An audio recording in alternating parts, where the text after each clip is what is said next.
Threat ہے، خوف ہے، خطرہ ہے، الجھن ہے، اور اس کے اندر سے خوبصورتی سے ایک موقع ڈھونڈا جاتا ہے، اور پھر اس موقع کو، جس کو ہم خطرہ کہتے ہیں، ہم ایک اثاثے میں، ایک ایسٹ میں بدلنے کی کوشش کرتے ہیں۔ اس کی ایک میں مثال آپ کو دیتا ہوں، اور پھر یہ سوچئے کہ آپ جن حالات میں ہیں اور ہم سارے جن حالات میں ہیں، کیا ہم کبھی اپنے اپنے حالات کے اندر اس طرح کے مواقع جب مصیبت میں پھنسیں تو کوئی حل ڈھونڈ سکتے ہیں کہ نہیں؟ آپ کے علم میں ہے، دنیا میں جب جنگیں ہوتی ہیں تو جنگیں تباہی لے کے آتی ہیں، اور جنگیں جب ختم ہوتی ہیں تو جو جیتنے والا ہے اور جو ہارنے والا ہے ان کے درمیان جو صلح ہوتی ہے تو وہ یہ ہوتا ہے کہ ہم اتنے قبضہ کر لیں گے اس جگہ پہ، آپ اتنا تاوان دیں گے، آپ کے ساتھ یہ مسائل ہوں گے، اور جو اس کے اندر سے لوٹ مار کی چیزیں ہوتی ہیں اس کو حاصل کر کے آدمی آگے بڑھنے کی کوشش کرتا ہے۔ رسول اللہ صلی اللہ علیہ وسلم نے ایک پہلی جو جنگ لڑی تو ہم سارے جانتے ہیں بدر کی جنگ ہے، اور بدر کی اس جنگ میں دشمن کے ساتھ مقابلہ تھا اور اللہ نے فتح بھی دی، اور اس کے نتیجے میں کفار کے بہت سارے لوگ غلام بن گئے۔ اب میں جو لوگ پڑھے لکھے ہیں، تاریخ کو جانتے ہیں، ان کو یہ چاہتا ہوں کہ وہ اپنے سامنے وہ نقشہ لے کے آئیں کہ مکہ سے بے شمار ساتھی رسول اللہ صلی اللہ علیہ وسلم کے ہجرت کر کے مدینہ میں جاتے ہیں تو ان کے گھر وہیں پڑے ہوئے ہیں جن پہ دشمن کا قبضہ ہے، ان کی جائیداد اور ان کی پراپرٹی بھی وہی ہے۔ ایک کام تو یہ ہو سکتا تھا کہ ان سے یہ کہا جاتا کہ ہمارے گھر، ہماری پراپرٹی واگزار کی جائیں، یا اس کے بدلے میں ہمیں اتنا پیسہ دیا جائے۔ ایک ہی ہو سکتا تھا کہ اس کے اوپر اور تاوان لگایا جائے، اور بھی کئی سارے حل اور چیزیں نکالی جا سکتی تھیں۔ یہ جو قیدی آئے تھے، ان قیدیوں کے حوالے سے کئی طرح کی چیزیں سوچی جا سکتی تھیں، لیکن اس تھریٹ کے اندر سے، اس خوف کے اندر سے، اس الجھن کے اندر سے نبی صلی اللہ علیہ وسلم نے ایک بالکل نیا راستہ نکالا۔ آپ یوں سمجھ لیں کہ جیسے آپ نے آگ جلائی اور اچانک لگا کہ اس کے اندر سے پھول کی پتیاں نکلنا شروع ہوئی، اور انہوں نے فضا کو معطر کرنا شروع کر دیا، اور وہ کمال درجے کی چیز تھی۔ آپ نے فرمایا یہ جو لوگ قیدی بنے ہیں، مدینہ کے بیشتر لوگ جو رسول اللہ صلی اللہ علیہ وسلم کے ساتھی تھے ان کو پڑھنا لکھنا نہیں آتا تھا، اور آپ کے علم میں تھا کہ ان قیدیوں میں سے بہت سارے وہ ہیں جو پڑھنا لکھنا جانتے ہیں۔ تو آپ نے کہا ان میں سے وہ لوگ جو پڑھنا لکھنا جانتے ہیں وہ اتنے ہمارے ساتھیوں کو پڑھنا لکھنا سکھا دیں تو ہم ان کی رہائی کا بندوبست کر دیں گے۔ آپ امیجن کر سکتے ہیں کہ خوف کی اس فضا میں، جنگ کے اس دھوئیں میں، الجھن کی ساری کیفیت کے اندر سے ایک ایسی اپرچونٹی کو نکالا گیا کہ جس کے نتیجے کے طور پر اس دور کے اندر علم کی شمع کو جلانے کا آغاز ہو گیا، اور یہ جنگ کے اندر سے، امن کے حالات میں نہیں۔ یہ ایک ترکیب نکالی اور آپ نے اس کو لے کر گئے۔ اچھا، پھر اسی سے ملتا جلتا ایک اور واقعہ ہے، وہ بھی آپ نے سب نے سنا ہے، یہ بھی سنا ہے، لیکن میں صرف سوچ کے زاویے کو ایک نہج پر ڈالنے کے لیے آپ سے یہ بات کر رہا ہوں۔ وہ واقعہ ہے، ابھی نبوت نہیں آئی تھی آپ پہ، مکہ میں تھے، اور اسی دوران ایسا ہوا کہ قبائل کے اندر جھگڑا ہو گیا، اور جتنے لوگ رہتے تھے 8 قبیلے 10 قبیلے یا زیادہ یا کم، وہ اس پہ الجھ رہے تھے کہ مکہ کی اپنا خانہ کعبے کی جو تعمیر ہو رہی ہے، اس تعمیر میں سارے لوگ لگے ہوئے ہیں، لیکن اس کا ایک خاص کام یہ ہے کہ اس میں ایک پتھر کو، جسے ہم سارے جانتے ہیں حجر اسود، اس کو اس کے مقام پہ رکھنا ہے۔ تو یہ کریڈٹ کس کو جائے؟ اب یہ نیکی کا کام ہے، لیکن نیکی کے اس کام میں لوگ اتنے الجھ گئے ہیں آپس میں کہ ایک دوسرے کی گردنیں مارنے کے لیے تیار ہیں کہ یہ تو میرا اور میرے قبیلے کا حق ہے، اور دوسرا وہ بات کر رہا ہے۔ اس دھواں فضا کے اندر، خوفناک صورتحال کے اندر، رسول اللہ صلی اللہ علیہ وسلم ان کے لیے ایک ترکیب سوچتے ہیں۔ میں نے جیسے کہا، تھریٹ کے اندر سے اپرچونٹیز کو نکالنے کا کام۔ تو آپ نے کہا کہ لڑنے جھگڑنے سے تو ایک راستہ آسان بھی نکل سکتا ہے، وہ یہ ہے چادر بچھاتے ہیں، اس کے اوپر حجر اسود کو رکھتے ہیں، جتنے قبائل ہیں جو آپس میں الجھ رہے ہیں وہ ایک ایک کونے کو پکڑ لیں اور اس کو اوپر لے کے جائیں، ہر ایک کا حصہ اس میں شامل ہوگا اور میں اس کو اٹھا کے اس کی جگہ پہ رکھ دیتا ہوں۔ تو یہ دو واقعات، ویسے تو سیرت کے اندر اس طرح کے بے شمار واقعات بھرے ہیں، لیکن میں چونکہ وقت کی قلت ہے اس لیے زیادہ تفصیل میں نہیں جانا چاہتا۔ یہ دو واقعات میں نے آپ کو اس لیے سنائے کہ یہ تاریخ میں صرف پڑھنے کے لیے نہیں، وہ جو میں نے کہا نا کہ سیرت کو پڑھنے کے لیے ڈائنامک پورشن ہے۔ ان کو اور طرح کے مسائل کا سامنا تھا، مجھے اور آپ کو اور طرح کے مسائل کا سامنا ہے، گھر میں رہتے ہوئے، محلے میں رہتے ہوئے، سوسائٹی میں رہتے ہوئے،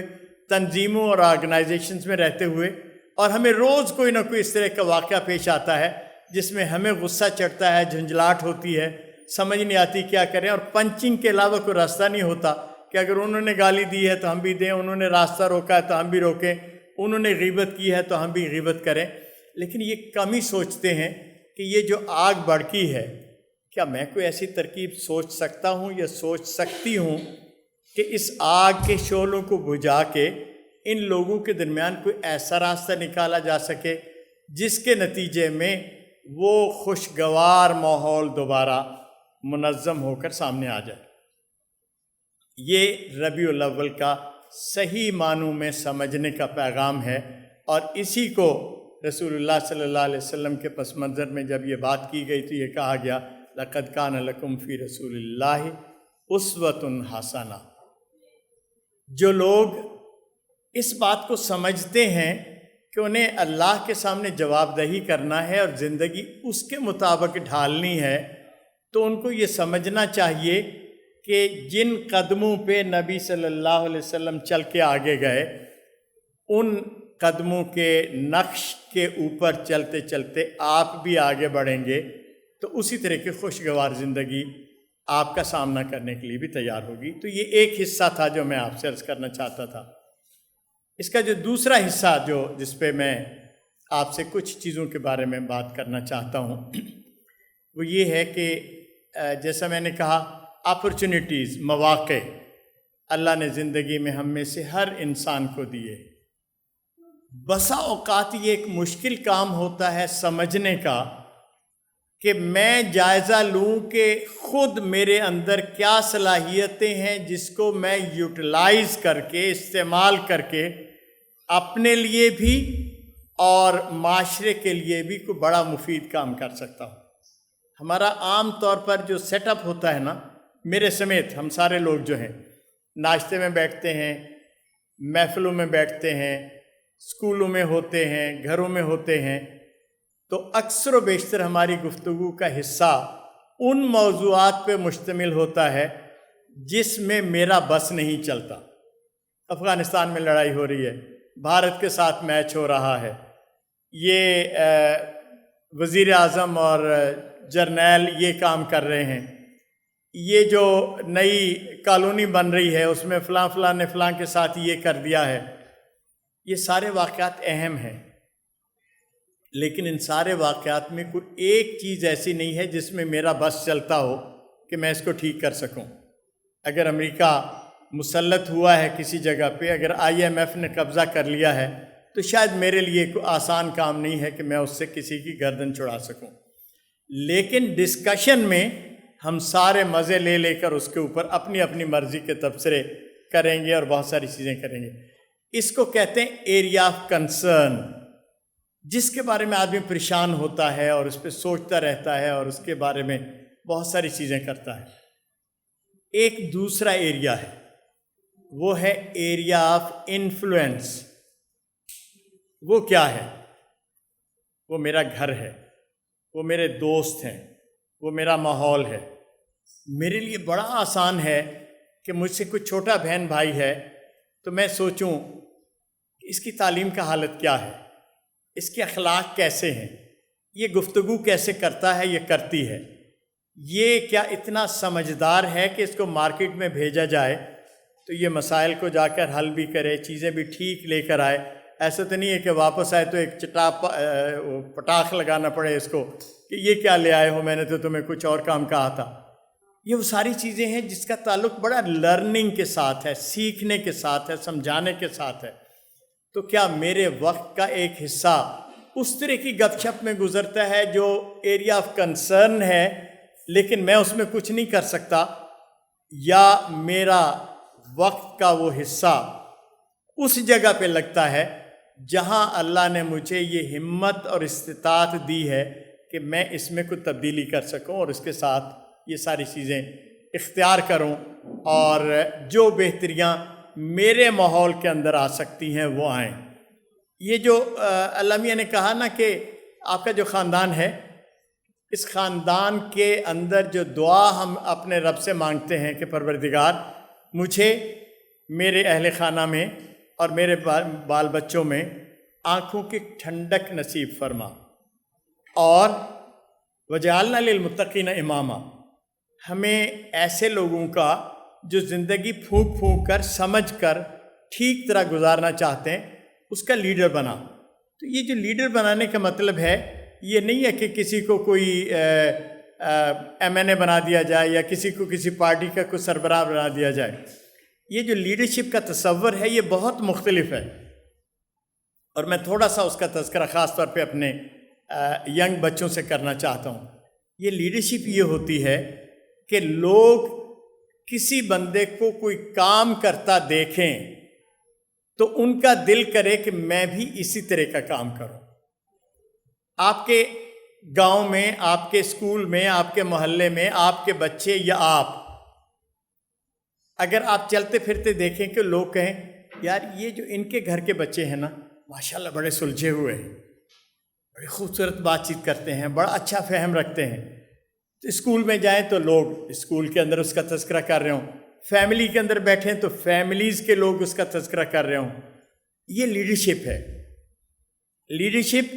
کوئی اوپر سے مسلط نہیں ہوتی۔ آپ لوگ جو کرکٹ دیکھتے ہیں سارے لوگ، یا جو لوگ، یعنی میں ایک نیگیٹو سینس میں بات کر رہا ہوں، فلمیں دیکھتے ہیں یا کوئی اور چیز دیکھتے ہیں، تو دیکھیں جو ہمارے بچے ہیں نا گلی میں، وہ کسی کو کھیلتا دیکھتے ہیں تو اپنے ہاتھ میں بیٹ لیتے ہیں تو کہتے ہیں میں چھکا لگانا چاہتا ہوں ایسے جیسے شاہد آفریدی لگاتا ہے۔ اس کا مطلب ہے انہوں نے اس کی لیڈرشپ کو قبول کیا ہے۔ آپ کسی چہرے کو فلموں میں دیکھتے ہیں تو کنگھی جیب سے نکال کے شیشے کے سامنے کھڑے ہو کے چاہتے ہیں کہ میرا چہرہ بھی اس طرح بنے، اس کا مطلب ہے آپ نے اس کی لیڈرشپ کو قبول کیا ہے، ادروائز تو وہ آپ کا لیڈر نہیں ہے۔ لیکن آپ نے اگر اس کو فالو کرنے کی کوشش کی ہے تو دراصل وہ لیڈرشپ ہے۔ اور جب ہم کہتے ہیں کہ ہمیں اللہ میاں ہمارے خاندان کو، ہمارے گھر کو وجعلنا للمتقین اماما، تو امام بنائے، لیڈر بنائے، تو اس کا مطلب سادہ سے یہ ہے کہ جس ماحول میں آپ ہیں آپ لوگوں کے لیے رہنمائی کا ایک ذریعہ بن رہے ہیں اور اس کے ذریعے سے چیزوں کو کر رہے ہیں۔ تو یہ دوسرا تصور تھا جو میں چاہتا ہوں کہ ہمارے لوگوں کے ذہن میں بڑا کلیئرٹی کے ساتھ آئے کہ اصلاً جس ماحول اور معاشرے کے اندر ہم موجود ہیں وہاں ہمارا ایک رول ہے، اور وہ اہم رول یہ ہے کہ ہم اس ماحول میں لوگوں کے پیچھے چلنے والے نہ ہوں، بلکہ اپنے کردار، اپنی سوچ، اپنی ایکشن کے ذریعے سے وہ راستہ بنانے والے ہوں جس کو لوگ دیکھیں اور اس کو اختیار کریں۔ اور اس کا ایک تیسرا حصہ جس پہ میں اپنی گفتگو کا اختتام کروں گا، مجھے معلوم نہیں ہے کہ میرا وقت کتنا باقی ہے، اگر 5-4 منٹ اور ہیں کر سکتا ہوں۔ وہ جو تیسرا حصہ ہے وہ بھی بہت اہم ہے، اور وہ حصہ یہ ہے کہ ہم میں سے کم لوگوں کو اندازہ اور ادراک ہوتا ہے اس بات کا کہ اللہ نے ہمیں بے شمار طرح کی صلاحیتیں دی ہیں۔ کبھی کبھی آپ نے دیکھا ہوگا ایسا بندہ جو اپاہج ہوتا ہے، جس کے ہاتھ بھی نہیں ہوتے، بسا اوقات ایسا بندہ جو نابینا ہوتا ہے، بسا اوقات کوئی اور اس طرح کا بندہ کوئی ایسے کام کرتا ہے کہ دیکھ کر ہم خود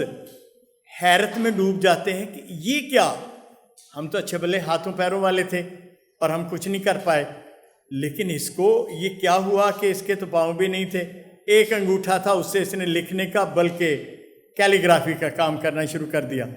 ایک ہاتھ تھا اور اس نے اس کے نتیجے کے طور پر یہ سارا کچھ کیا۔ یہ صرف اس لیے ہوا اس بندے نے یہ ریئلائز کیا تھا، محسوس کر لیا تھا کہ مجھے اللہ نے کچھ ایسی مخفی صلاحیتیں دی ہیں جس کو اگر میں سمجھ جاؤں تو اس کے نتیجے کے طور پر میں بہت کچھ کر سکتا ہوں۔ ایسا نہیں ہے کہ اللہ میاں نے بخل سے کام لیا ہو، کچھ لوگوں کو صلاحیتیں دی ہوں اور باقیوں کو محروم رکھا ہو۔ البتہ تقسیم کا ایک خاص طرح کا عمل ہے جس میں سے اللہ میاں نے گزارا۔ وہ کہتے ہیں کوئی 8-9 طرح کی صلاحیتیں ہیں جو انسان کو اللہ نے عطا کی ہیں۔ اس میں سے بعض لوگ ایسے ہیں جن کو اس نے فزیکلی، جسمانی طور پر بہت اچھا طاقتور بنایا ہے۔ اچھا، ایسے بچے ہوتے ہیں جو کلاس روم کے اندر، آپ میں سے بہت سارے ٹیچر ہیں نا یہاں، ایسے ہی ہے، تو ایسے بچے ہوتے ہیں جو کلاس روم کے اندر بیٹھے ہوتے ہیں، آپ لیکچر دے رہے ہیں اور ان کی کوئی دلچسپی نہیں ہے، بلکہ وہ کاغذ کو پتہ نہیں کیا بنا کے تو ایک اس کو پھینک رہا ہے اور دوسرا اس کو پھینک رہا ہے، اور آپ مڑ کے دیکھتے ہیں تو آپ کو غصہ آتا ہے کہ یہ کیا حرکت ہو رہی ہے، میں لیکچر دے رہا ہوں یا دے رہی ہوں تو یہ کیا حرکت ہو رہی ہے۔ لیکن چھٹی ہوتی ہے اور چھٹی کے بعد جب بچے باہر نکلتے ہیں تو ان میں سے ایک بچہ ایسا ہے جو ہاتھ میں بلہ لے کے گیند کو اچھالتا ہے اور گیند پورے اسکول کے اوپر سے کراس کر کے دوسری طرف چلا جاتا ہے۔ اب یہ اس کے اندر کی صلاحیت ہے جو اس کو اللہ میاں نے جسمانی طور پر دی ہے، اور یہ جو صلاحیت ہے اس کا اگر ادراک اس کو ہو جائے تو وہ بہت دور تک آگے جا سکتا ہے۔ ایسے لوگ ہوتے ہیں جو میتھمیٹکس میں بہت ہی شاندار ہوتے ہیں، ویسے رج کے چلے، پنجابی کا لفظ چلے تو آپ کو پتہ ہے کیا ہوتا ہے، آپ ان سے بات چیت کریں تو سمجھ ہی نہیں آتی کہ یہ کچھ سینسیبل بات کر رہے ہیں، لیکن میتھ کے اندر ایسی ایسی چیزیں نکالتے ہیں اور ایسے ایسے کام کرتے ہیں جس کو خیال نہیں۔ اب اگر اس کو یہ احساس ہو گیا ہے، یہ صلاحیت اللہ میاں نے اس کو دی ہے اور اس کے اندر سے یہ کام کر سکتے ہیں تو بہت اچھا ہے۔ اچھا، بین ہی اسی طرح آپ بھی جانتے ہیں، میرے بہت اچھے دوست ہیں پروفیسر انور مسعود صاحب، پنجابی اردو کے شاعر، اللہ میاں نے کمال صلاحیت دی، ان کے پاس 10 منٹ کے لیے بیٹھیں تو ایسی پھول چڑیاں اور ایسے اشعار اسی وقت جنم لے رہے ہوتے ہیں جس کی کوئی حد ہی نہیں۔ تو یہ ایک اور طرح کی صلاحیت ہے جس کو آپ کہتے ہیں کریٹیونیس کے ساتھ لوگ چیزیں کر رہے ہوتے ہیں، اور یہ میں نے 2-3-4 ایریاز گنایا آپ کو۔ بالکل اسی طرح آواز ایک صلاحیت ہے جو اللہ میاں نے دی ہے۔ آپ شکل صورت دیکھیں گے تو شاید بہت اچھی نہیں ہوگی، لیکن جب وہ تلاوت کریں یا وہ کوئی نعت پڑھیں یا کوئی گانا گائیں تو ایک وجد اور سحر طاری کر دیتے ہیں پورے کے پورے معاشرے پہ۔ تو یہ جو سمجھنا ہے کہ آپ کے اندر ان 8 صلاحیتوں میں کیا ہے، یہ میری اور آپ کی اپنی ذمہ داری ہے، اور اس کے طریقے موجود ہیں سمجھنے کے لیے۔ اور اگر آپ کو پتہ چل جائے کہ آپ کی کون سی صلاحیت ہے تو پھر اس کو جلا بخشنا، اس کو مانجنا، اس کو ٹھیک کرنا اور اس کو آگے بڑھانا یہ بڑا آسان ہو جاتا ہے۔ ورنہ یہ ہوتا ہے کہ لوگ کہتے ہیں آپ کی بیٹی تو ماشاءاللہ بڑی اچھی ہے، اس کو ڈاکٹر بنا دیں۔ اب وہ ممکن ہے کہ کریٹیو ایریاز کے اندر جانے والی ہو، بہت اچھی سینری بناتی ہو، بہت اچھی اور چیزیں کرتی ہو، لیکن پریشر یہ ہے کہ ڈاکٹر نہ ہوئے تو رشتہ نہیں لبدا، سو ڈاکٹر ہی بناؤ، جو مرضی ہو جائے اس کے ساتھ اس کو کرنا ہے، اور وغیرہ وغیرہ اس طرح کی بہت ساری چیزیں ہوتی ہیں۔ تو اندر آپ کے کیا ہے اس کو جاننا، اس کو نکھارنا،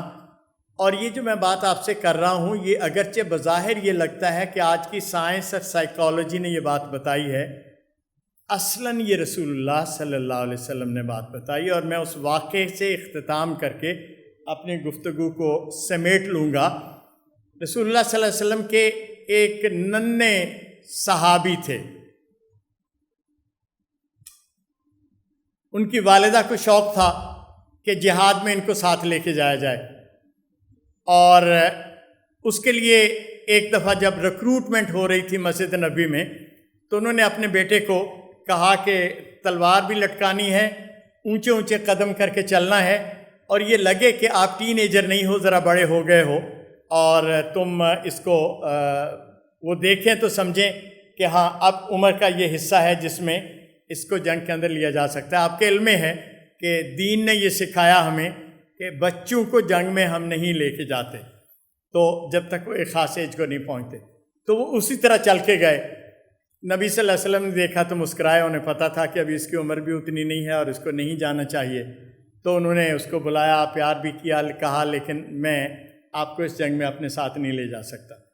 اب وہ جو والدہ دور بیٹھی تھی انہیں بڑی پریشانی ہوئی کہ میں نے اتنی تیاری کی، اتنی محبت کے ساتھ یہ سارا کام کیا، اور میں نے جو آفر کی تھی وہ ریجیکٹ ہو گئی، تو اس کا ایک صدمہ تو ہوتا ہے، دل و دماغ کے اوپر اس کے سارے اثرات بھی مرتب ہوتے ہیں۔ چنانچہ وہ بڑی پریشانی کے عالم میں بچے کو لے کے اپنے گھر گئیں۔ رسول اللہ صلی اللہ علیہ وسلم کو اندازہ تھا، آپ جب اس مجلس سے فارغ ہوئے تو ان کے گھر چلے گئے اور جا کے کہا زید ادھر آؤ میرے پاس۔ زید کو اپنے پاس بلایا، کہا قرآن کا کچھ حصہ یاد ہے؟ اس نے کہا ہاں یاد ہے۔ کہا مجھے سناؤ۔ تو قرآن کا وہ حصہ سنا اس سے، اس کی بہت تعریف کی اور اندازہ کیا کہ اس کا جو ٹیلنٹ ہے یہ کمال درجے کا ہے، حافظے کے اعتبار سے، چیزوں کو پک کرنے کے اعتبار سے۔ تو انہوں نے کہا کہ آپ حفظ قرآن تو کریں گے ہی، اس کے ساتھ ہی ساتھ آپ عبرانی زبان سیکھیں گے اور آپ میرے ترجمان ہوں گے جب کبھی یہودیوں سے کوئی خط و کتابت کرنی ہو، کوئی چیز کنوے کرنی ہو تو ان کی زبان سے عربی میں اور عربی سے ان کی زبان میں۔ چنانچہ زید نے ہفتوں اور مہینوں میں زبان سیکھی اور آخر وقت تک رسول اللہ صلی اللہ علیہ وسلم کے وہ جسے کہتے ہیں نا ترجمان کے طور پہ کام کرتے رہے۔ اب یہ ٹیلنٹ کو ہنٹ کرنے کا کام تھا جس کو آپ نے کیا۔ جب رسول اللہ صلی اللہ علیہ وسلم دنیا سے چلے گئے تو قرآن مجید کو جمع کرنا ایک ایشو تھا، اس لیے کہ یہ ٹکڑوں پہ تھا، کاغذوں میں تھا، کہیں کہیں مختلف چیزوں پہ لکھا ہوا تھا، ایک جگہ پہ موجود نہیں تھا۔ حضرت ابوبکر نے سوچا کس کو کام دیں، حضرت عمر نے سوچا کس کو کام دیں، اور بہت سارے لوگوں نے سوچا کس کو کام دیں۔ سب کو خیال گزرا وہ جو رسول اللہ صلی اللہ علیہ وسلم نے ٹیلنٹ کو ہنٹ کیا تھا زید کا، اس کے علاوہ کوئی دوسرا بندہ نہیں ہو سکتا جس کو یہ کام دیا جائے۔ چنانچہ جو آج ہم قرآن پڑھ رہے ہیں یہ وہ ہے جس کو حضرت زید نے بڑا محنت کر کے اور بے شمار چیزوں کو جمع کر کے اس میں کیا۔ جو میں نے واقعہ آپ کو سنایا دراصل یہ بتانے کی ضرورت کے ساتھ ہر شخص کو اللہ نے صلاحیتوں کا ایک بالکل ڈیفرنٹ خزانہ دیا ہے۔ اس خزانے کو تلاش کیجئے۔ استاد، معلمات، ٹیچرز اپنے بچوں کے اندر وہ چیزیں ڈھونڈیں اور ان کو تیار کریں اس کے لیے۔ والدات یہ سمجھیں کہ یہ